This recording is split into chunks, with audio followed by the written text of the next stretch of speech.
title of the presentation is When a Man Does Good, the representations of help and rescue in movies about the 1992-1995 war in Bosnia and Herzegovina. Yes, so thank you. So I'm still myself, and it's also my last presentation. Don't make it further. No, I'll stay, of course. So my presentation will be complementary to the one from Leila. Also will talk about movies. And I will focus on one specific topic, the topic of rescue and help, and see how it is represented in movies about the 92-95 war in Bosnia and Herzegovina. I will do it with fiction movies, so not documentary. And I will look as well as movies from Bosnia and Herzegovina and the region, and also from other countries, which have been produced in the last 20 years. So more specifically, I'll try to address three questions. First, to what extent is rescue a topic present in movies about the war, and if yes, in which way? Second, to what extent did these movies increase public awareness about the rescue topic? And third, to what extent do the movies reflect general tendencies and evolutions regarding the public remembrance of the war and the memory of help and rescue within it? So first question, to what extent is the rescue a topic present in movies about the war? So first thing we can observe, if we take the totality of fiction movies made about the war in Bosnia, is that rescue and help are not a dominating topic.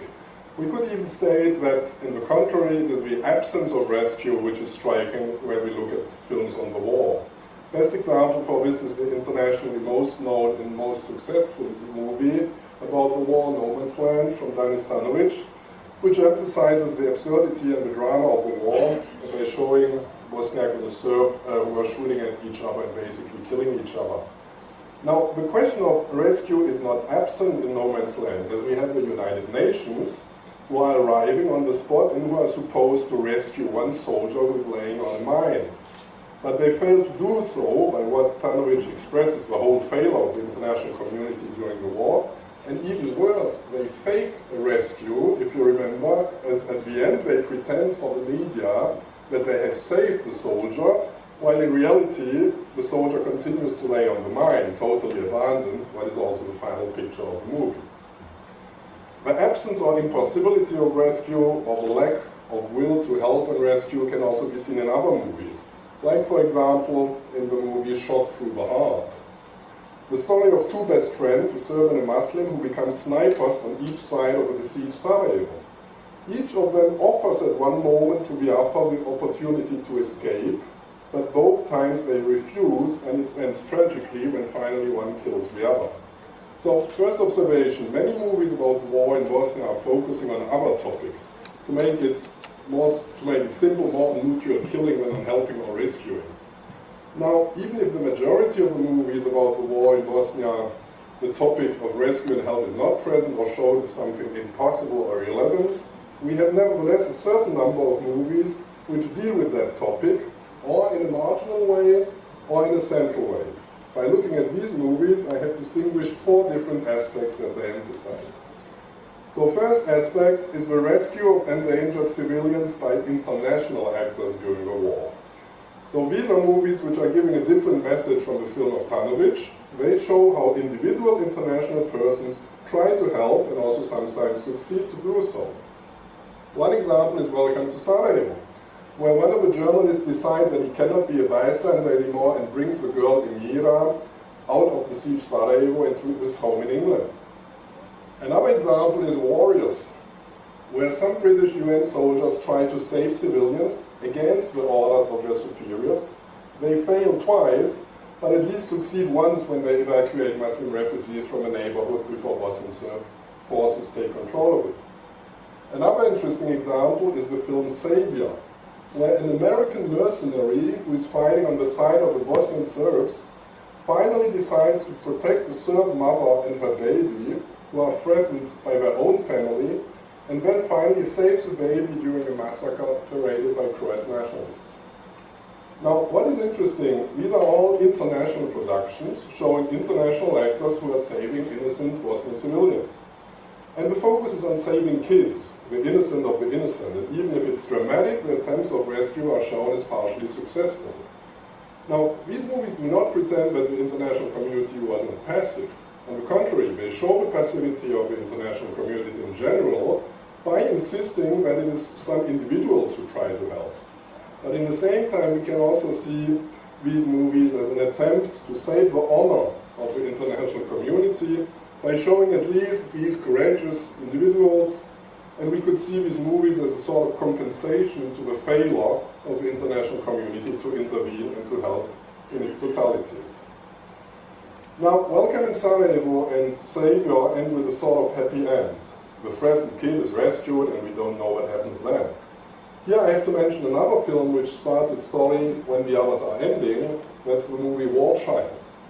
This is a very interesting movie because it deals with the ambivalent and also dramatic consequences of rescue, after a rescue.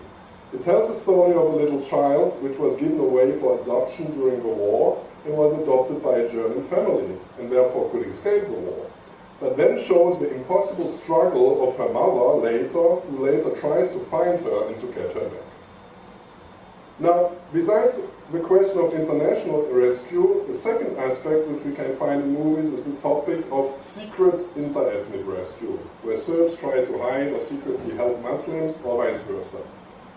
One example is the movie Remake, where at one moment Miro helps Tariq to escape from a prison, but the attempts fail and both are caught. A much more central topic is inter-ethnic help and rescue in Go West, with the story of Milan and Kenan, a homosexual couple in Sarajevo. In order to protect Kenan, he disguises himself as a woman, and Milan brings him to his native village where he presents him as his wife-to-be. The rescued Kenan manages to survive, can finally leave to the Netherlands, but without Milan, who has died during some fighting on the front. Now, a third aspect which we can find in some movies is the topic of the perpetrator-rescuer. Means talking about a person who is a perpetrator, but at the same time, at one moment, becomes somebody who helps or rescues a person from the other side. One example is in The Land of Blood and Honey, and the figure of Daniel, played by Goran Kostic, who is directing a rape camp during the war, but at the same time helps his former girlfriend to escape.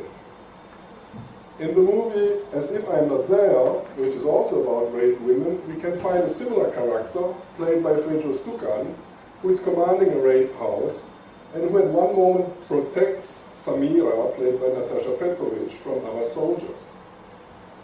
There's also a short movie In the Name of the Sun, where a commander of a Bosnian Serb unit kills his own son, but decides to spare the life of a Muslim soldier and to let him go.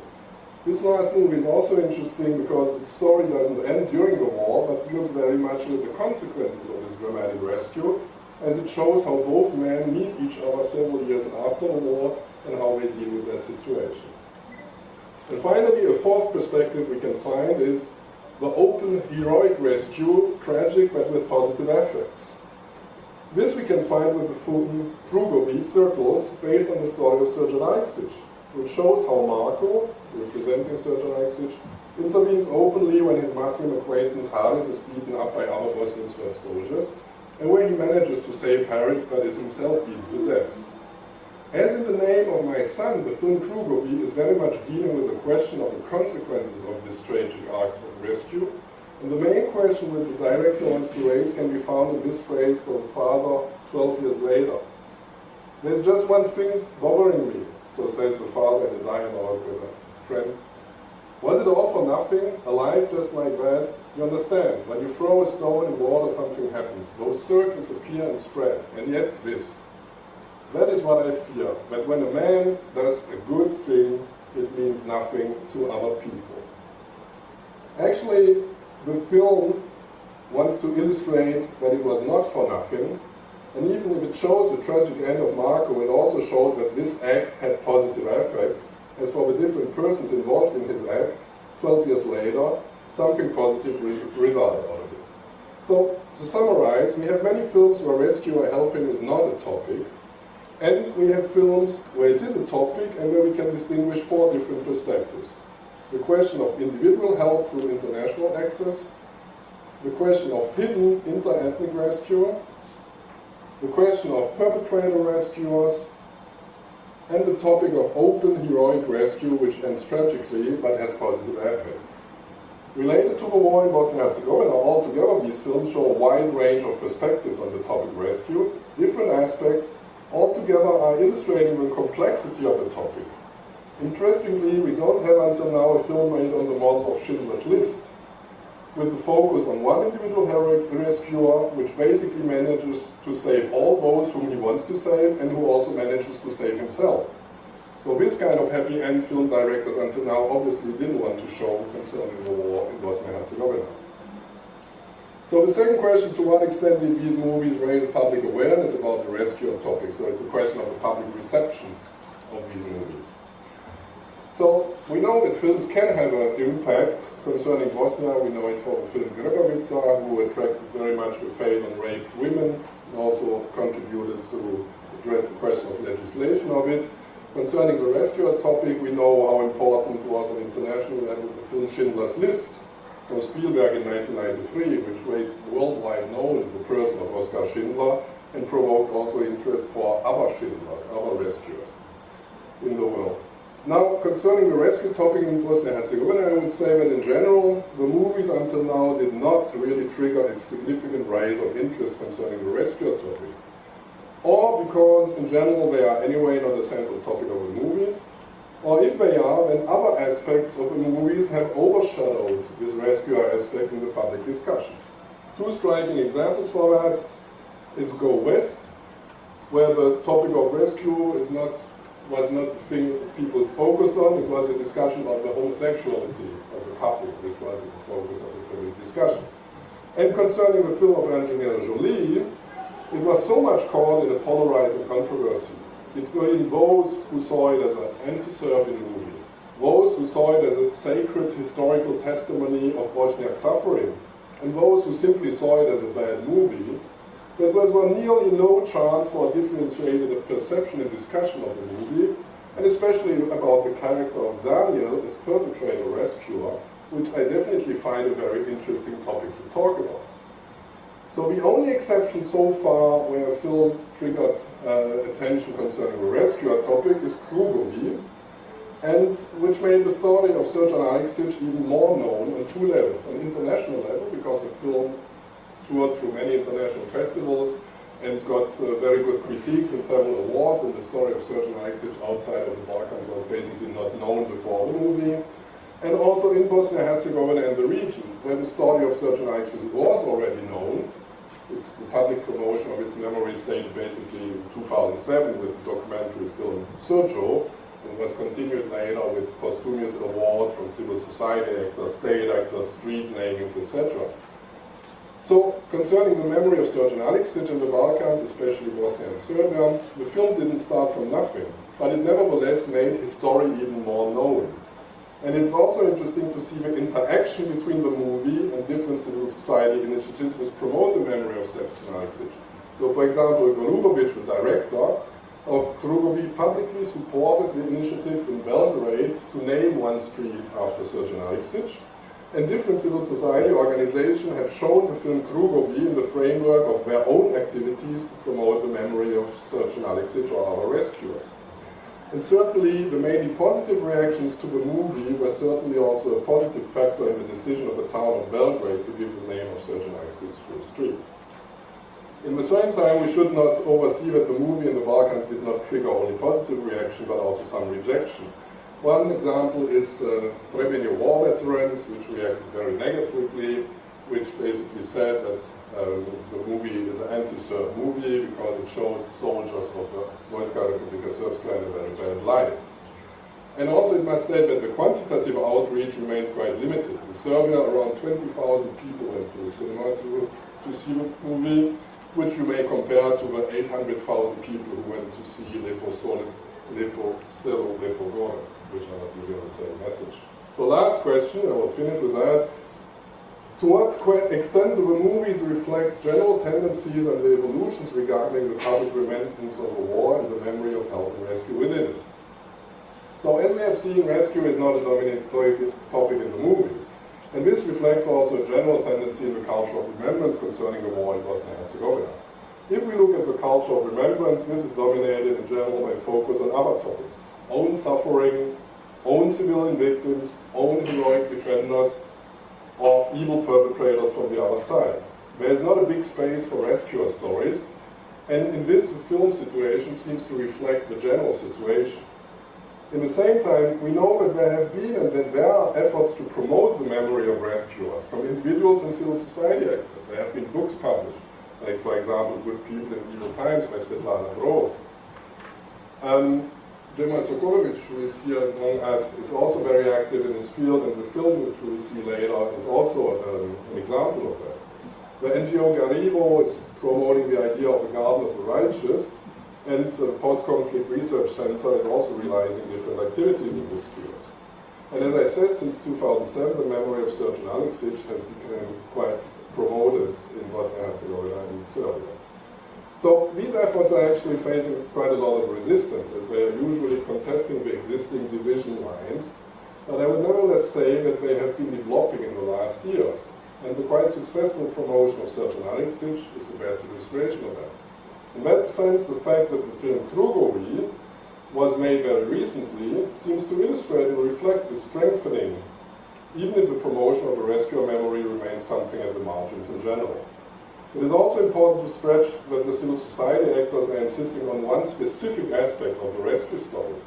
As they are aiming to promote positive stories, and through these positive stories want to promote reconciliation or civic courage, they are usually focusing on non-ambivalent cases and will not talk about more ambivalent cases as a question of perpetrator and rescuers.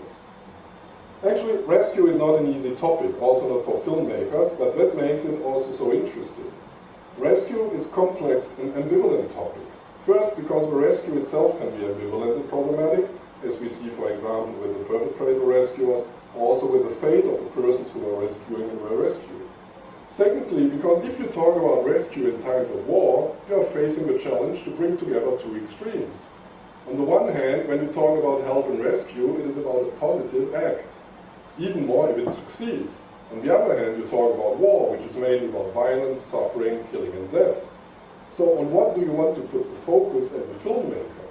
If you consider the war first and all as a drama or a tragedy, you cannot put the focus on rescue, at least not on a successful rescue. If you want to counter the general negative image, take out something positive out of the war, then the rescue topic offers an opportunity to do so. But then the danger is that you might give a too positive image about the war.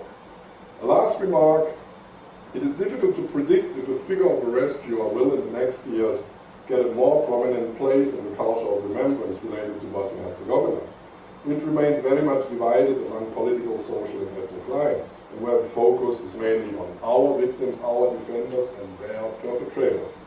And in this context, it's of course difficult to promote figures as rescuers who are crossing the we and them line.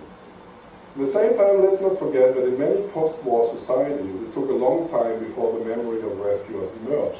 In Western Germany, for several decades, the whole attention was basically on victims and perpetrators. Nearly nobody knew and talked about Schindler before 1993, before Spielberg's film. That means it took nearly 50 years before his memory and the one from other rescuers later emerged in the public. Compared to this, 20 years after the war in Bosnia and Herzegovina, the efforts made to promote Srđan Aleksić and others can be seen as a quite positive development, even if they are not dominating topic in the culture of remembrance. Thank you.